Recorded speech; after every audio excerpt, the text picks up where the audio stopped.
आइए तुलसी Tapovan YouTube channel में आप सभी भक्तों का बहुत बहुत स्वागत मान और सम्मान है।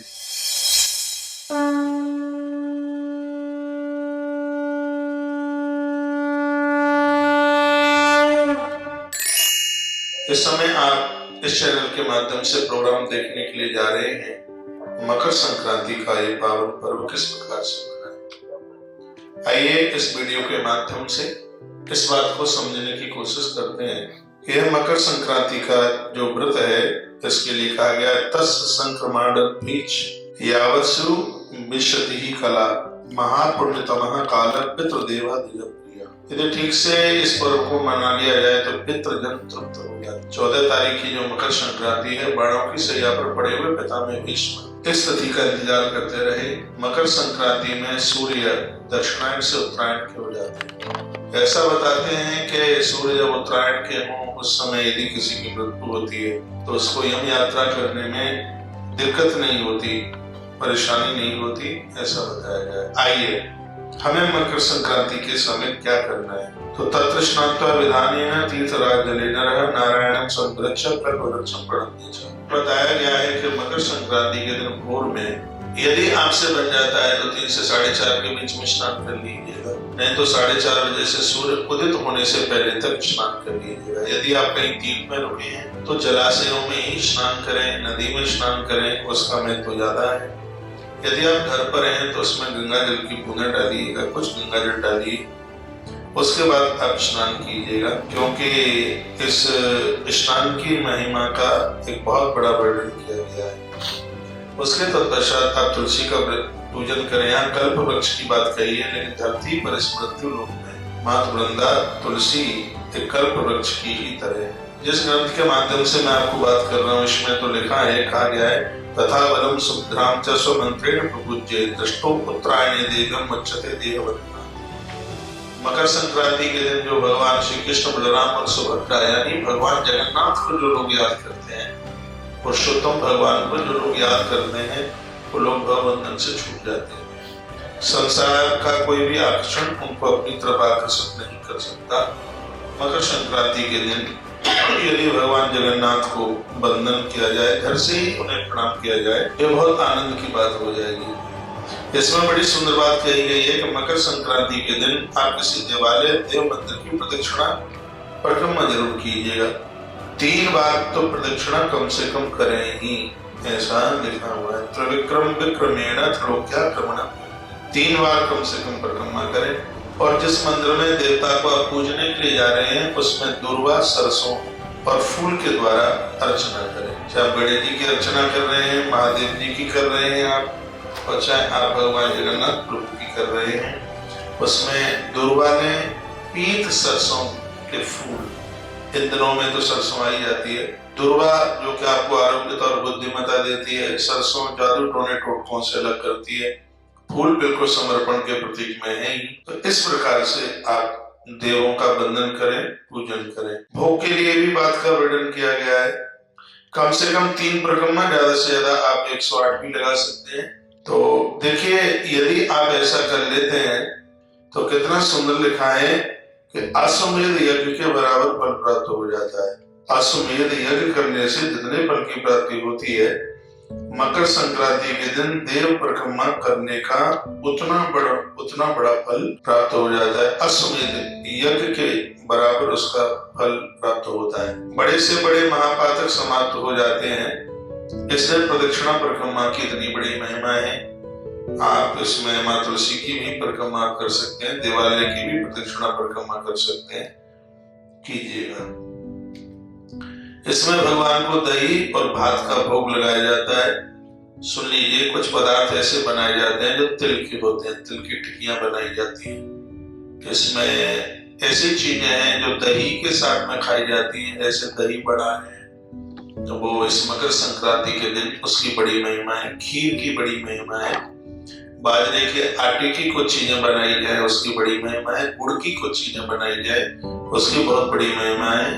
मकर संक्रांति के दिन तिल खाने का भी और तिल का वितरण करने का, तिल का दान करने का भी एक बहुत बड़ा महत्व है। इस दिन तुलादान की बहुत बड़ी महिमा है। तुलादान सत्यभामा ने श्री द्वारका जी ने भगवान श्री कृष्ण का तुलादान किया था देवर्षि नारद जी के प्रति। तो आरोग्यता मिलती है तुलादान से। घर में कोई बुजुर्ग है, कोई वृद्ध है, उनके निमित्त आप अन्न का तुलादान करा दीजिए, गुड़ का तुलादान करा दीजिए, सरसों के तेल का गुड़ तुलादान करा दीजिएगा, तिल का तुलादान करा दीजिएगा। इन सब चीजों से बहुत कष्टों की निवृत्ति होती है।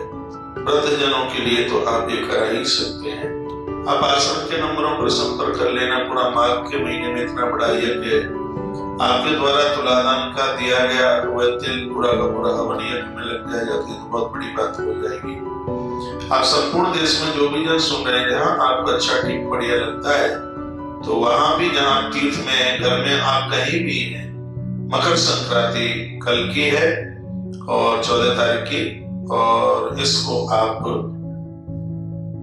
भोर में जल्दी जाकर के स्नान कीजिए, गंगा जल डालिए और स्नान के तत्पश्चात आप प्रदक्षिणा कीजिए, परिक्रमा कीजिएगा। और इसमें आपसे बने आप विष्णु सहस्रनाम का पाठ जरूर कीजिएगा। विष्णु सहस्रनाम का पाठ कीजिए। इसमें मंत्र राज जपने की विधि का वर्णन किया है। मंत्र राज कहते हैं गुरु मंत्र को। गुरु मंत्र से कोई बड़ा मंत्र नहीं होता है। आपने अपने गुरुजनों से जो भी मंत्र प्राप्त किया है उस मंत्र का जप कीजिएगा। आपके कोई गुरु है ही नहीं तो आप हमारी व्यासपीठ को वंदन प्रणाम करके ओम नमो भगवते वासुदेवाय द्वादशाक्षर मंत्र का जप कीजिए।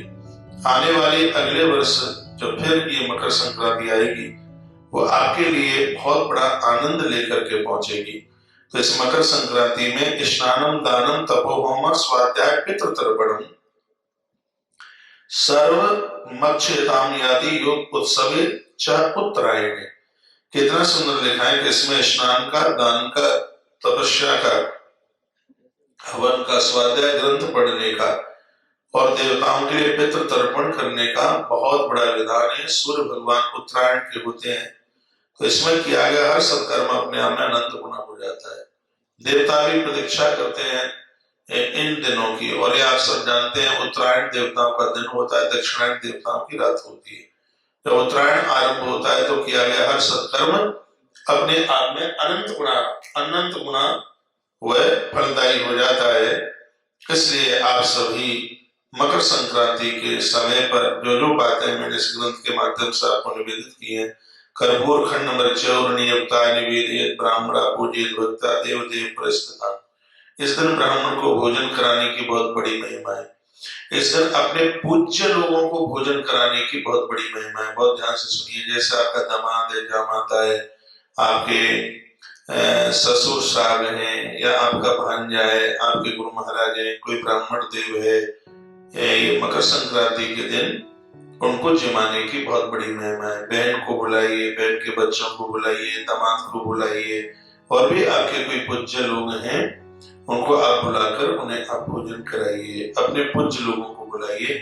इसमें पूज्य लोगों के चरण धोए जाते हैं, चरणोदक लिया जाता है। संपूर्ण धरती के जितने तीर्थ हैं उतनी महिमा प्राप्त हो जाती है। इसमें बहुएं ससुर साहब के चरण धोती हैं, फिर उनको वस्त्र देती हैं। कोई कोई अपनी ननद के पति, जिसको ननदेव कहते हैं, उनके चरण धो लेते हैं। कोई कोई माताएं अपने पति के चरण धो करके चरणोदक लेती हैं। तो कुल मिलाकर के जो ये तिथि है वो बहुत बड़ी पावन है, बहुत बड़ी पवित्र है। ये जितनी भी बातें मैंने आपके बीच में रखी हैं, तो मैंने स्कंद पुराण के अंतर्गत ये बातें आपके बीच में रखी हैं। यदि इस विधि से मकर संक्रांति का उत्सव मना लिया जाए तो यह उत्सव बहुत आनंद दे देगा। देखिए, जो मैं अभी आपको तुलादान की बात कर रहा था, इसमें लिखा है अस्मिन् महापुण्यतमम् उत्सवे परमात्मने तुला पुरुष दानानि कोटि कोटि गुणम भवेत्। यदि व्यक्ति का जितना वजन है अपने शरीर का, उतना वजन तुलादान के माध्यम से यदि उसने दान पुण्य में कर दिया है तो किया गया उसका दान करोड़ों करोड़ों गुना हो जाता। तुला पुरुष दानानि कोटि कोटि गुणम लभेत भवेत। तुला पुरुष दानानि कोटि कोटि गुणम भवेत। उसका वो किया गया दान ही अपने आप में करोड़ गुना हो जाता है। तो आपकी बॉडी का जितना भी वजन है, बच्चों के लिए, वृद्धों के लिए, आप स्वयं के लिए, तो ये आप कर सकते हैं। जरूर कीजिएगा। तो मैं एक बार पुनः कह दूंगा, स्नान, दान, हवन, स्वाध्याय, पितृ तर्पण और तुलादान, ये आप मकर संक्रांति के समय पर जरूर करें। देवताओं की परिक्रमा करें, 3 से लेकर 108 परिक्रमा तक आप कर सकते हैं।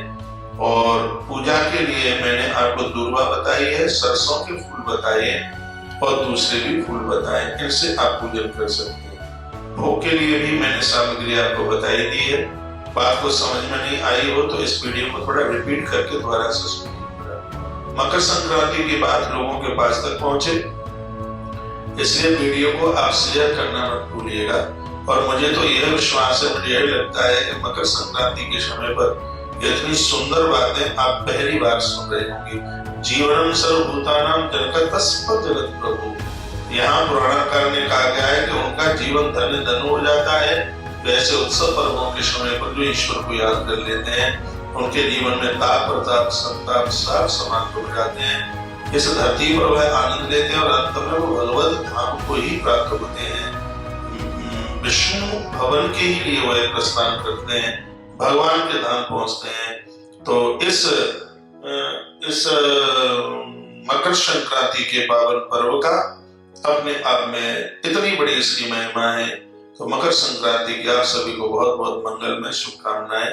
आप सब दिन दूना रात्रि चौगने के रूप में उभरे, परमात्मा के चरणों में मेरी यही प्रार्थना है।